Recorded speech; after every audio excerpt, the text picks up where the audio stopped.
2024 was a really bad year for CMON as they lost almost $3 million. 2025, well, it's off to being an unmitigated disaster. For the first 6 months of the year, they've lost almost $7 million and they sold off several intellectual properties, including the game they're most well known for. Is the sale of that game enough to keep the company afloat? Let's take a look at some numbers. And oh, by the way, this whole video is not financial advice. It's just a fun little look at a publicly traded gaming company. So this right here is the interim report for 2025. It gives you the financial information for CMON for the first half of the year of 2025. Now we're looking at the revenue so far this year, which totals out to about $3.43 million, with nearly all of that coming from the wholesale market being your tabletop game stores and other places that carry the CMON game products, with a little bit coming from crowdfunding as well as their online store and sales at games conventions.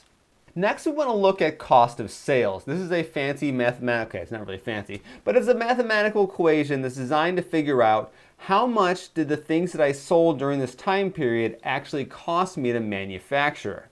Cost of sales decreased by 43.8% from approximately US $7.5 million for the 6 months ended 30 June 2024 to approximately US $4.2 million for the 6 months ended 30 June 2025. Now you may see that number and be like, wait a minute, 4.2 million is more than 3.4 million. So you're saying that the products that you sold for $3.4 million cost you actually more to manufacture than you sold them for? And that's kind of what it seems like just by reading this little bit of report here. There is a bit more information on this topic. On the next page of the report, we see the section about gross profit. Gross profit decreased by approximately 109% from a profit of approximately US $8.5 million for the 6 months ended 30 June 2024 to a loss of approximately US $0.8 million for the 6 months ended 30 June 2025, mainly due to the decrease in revenue, while certain fixed costs in production could not be proportionally reduced. So we don't have a lot of details on the actual manufacturing process of CMON's games. What this sounds like is that unless they manufacture a certain amount of certain products, then it seems that those products, well, they cost more to manufacture than they can reasonably sell them on the wholesale market. Now, we also consider the fact that CMON makes a lot of their revenue, usually I think it's around like 60-70% of their revenue from crowdfunding. And when you sell a product on crowdfunding, you keep all the profit, whereas when it gets dropped in the wholesale market, the profit, when compared to basically the cost of the retail price of the product, gets split up between you, the distributor, as well as the game store who is actually selling the product to the customer. So it's quite possible that CMON's business model really depends on selling things to crowdfunding, and maybe for selling some of the products through game stores is almost like a loss leader to try to get people to buy into the next crowdfunding for that particular product line. Once again, that's kind of me speculating though, because we don't have a whole lot of details about their production process. One question that I do have that's not seen here is if we jump over to their project tracker, we can see that the game Zombicide White Death did ship this quarter, 2025, quarter 2, which would be, I believe, is sometime in April or May of this year, which means that CMON could have chosen to recognize this revenue, once again we'll talk a bit more about that a little bit later, and make it look like they brought in more revenue during this particular interim time period, but they chose not to do that for some reason. I assume when we come to the end of the year, we'll definitely be seeing this particular game's revenue being recognized. As a result of the financial situation they found themselves in, one of the things that CMON did earlier this year was to lay off some of their game development staff in order to kind of reduce costs. Let's see if we have any information in this report about that. We see here on the bottom of page 20, information on employees. As of 30th June 2025, the group had 77 employees, and when compared here to 30th of June 2024, there was 81. Well, only 4 people were laid off or quit, which is interesting. Now, it is entirely possible that a large portion of their game development team, we'll say, were contractors and not actually employees, and maybe that's why this number is not really that far reduced compared to what we might expect. We can see a little bit further down in this particular paragraph here talking about the salaries and the employee cost. The total staff cost, including remuneration of the directors and mandatory Provident Fund contributions, for the 6 months ended 30 June 2025 amounted to approximately US 1.6 million. For the 6 months ended 30 June 2025, approximately US 1.6 million. The company laid off 4 employees. It must not have had a huge impact on the total staff cost. And if you really want to, you can dive a little bit further into these financial reports, and you can actually see how much some of the various people that work at CMON, the directors and things, are paid. Now we get to the big question, which is how much money did CMON make from selling their intellectual properties earlier this year? And here's the thing. They don't actually say in this report how much money they brought in from selling those games. We also can't look at assets that are listed in their value here in the report and try to figure out how much something went down because they sold these products. The thing is, intellectual property is called an intangible asset. And in particular, when you create an intellectual property, for example, here's a miniature from my Fractured Colony gaming miniature line over at fracturedcolony.com. As the creator of this intellectual property, I can't go ahead and arbitrarily assign a value to it and say that this game and this miniatures I've created and the story behind it is worth $15 million. I can't do that. We can look at some numbers in this report, and it does appear, though, that they are spending the money from those sales. So on page 19, we want to read a few lines right here. During the 6 months ended 30 June 2025, we financed our operations mainly through cash generated from internally generated funds and external borrowings. As at 30 June 2025, the group's total bank borrowings were approximately US 1.2 million. 31st December 2024, approximately US 4.0 million. The reason I want to point that out there is it does appear that CMON paid down their debts to a value of about $2.8 million. Now, they didn't quite have that amount of cash on hand, and of course, as we saw from their revenue, well, it seems like they didn't exactly bring in a whole lot of revenue from wholesales.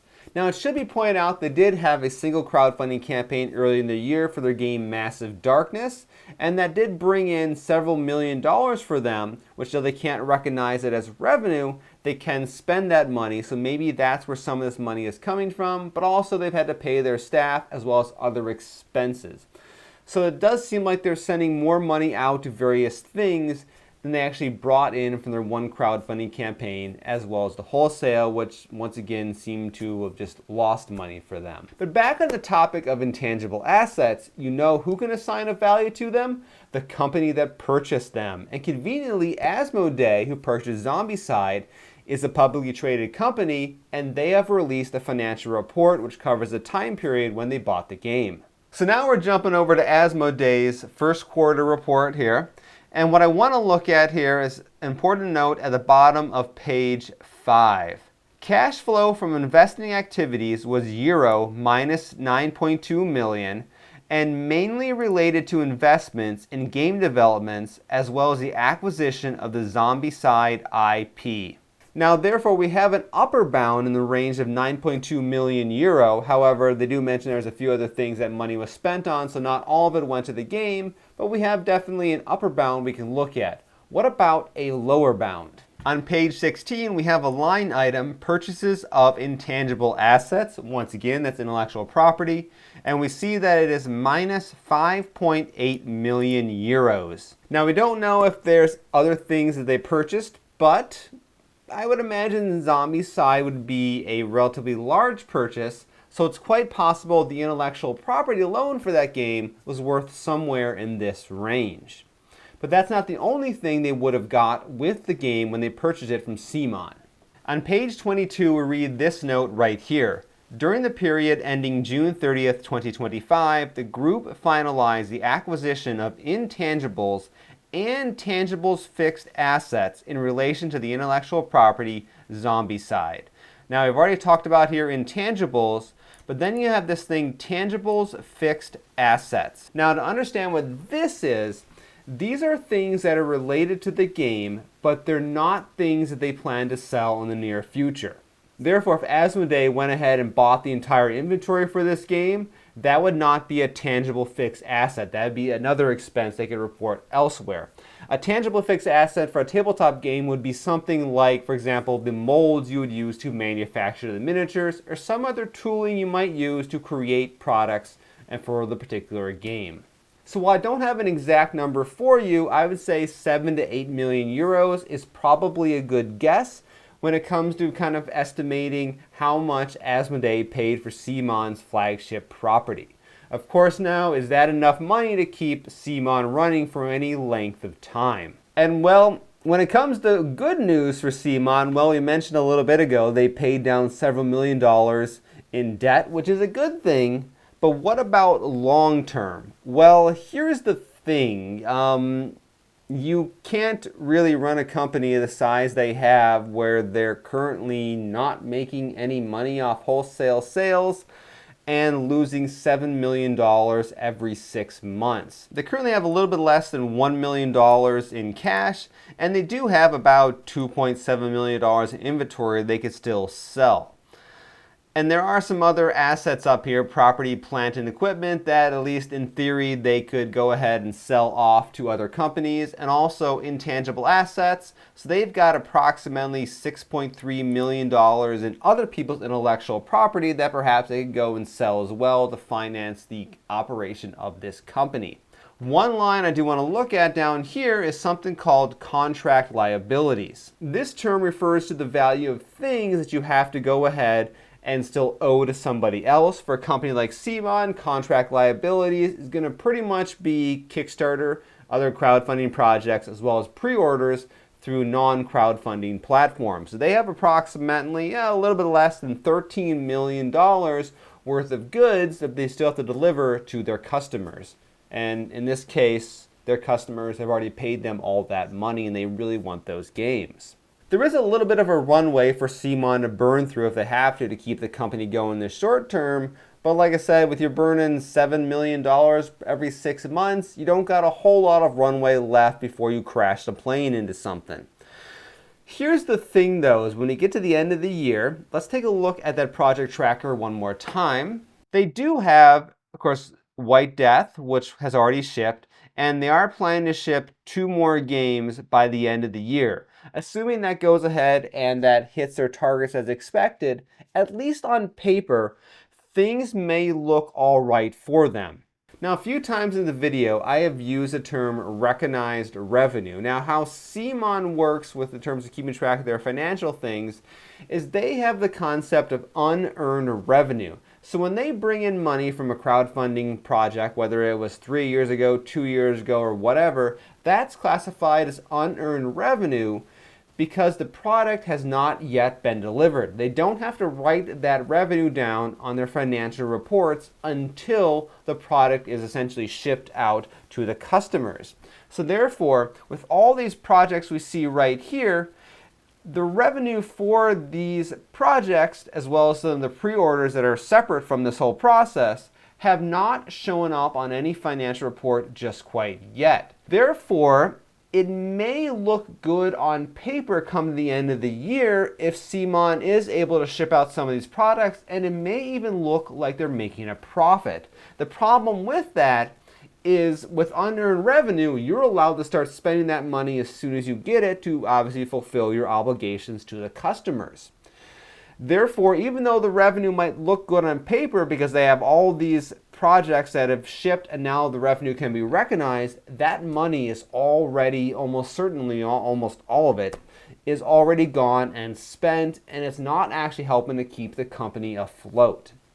Yeah, so that is about it on this topic. I'm not 100% confident the company will be able to make it to the end of the year, but there's some things they still can do to stretch things out, and maybe, just maybe, if they get to a point where they're going to start making more crowdfunding projects, they're going to start bringing in more money to keep the company running. But the question is, at that point, if they start more crowdfunding projects, will people actually be willing to back them? I guess time is going to go ahead and tell.